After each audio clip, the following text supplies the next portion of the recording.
AVA Hotel in Pasay for meet and greet with Angie King. We were specially invited for this meet. Today is a little bit cloudy and a little bit of drizzle of rain, but we're hoping that it will be fun and we meet a lot of new friends and acquaintances.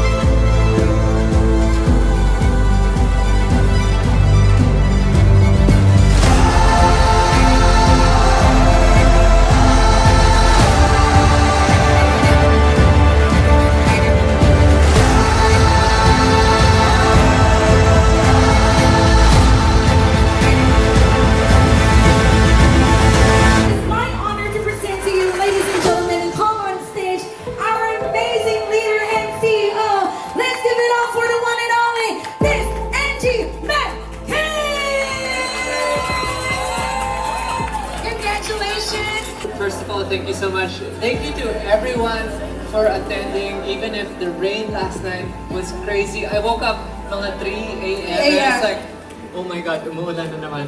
But thank you for braving the weather. That's right. Attending our first ever open house. I'm so happy at the turnout. It looks amazing. The cars look good with the backdrop. And, you know, we have people who've come all the way from the North HP Club. Maraming salamat for representing. We have the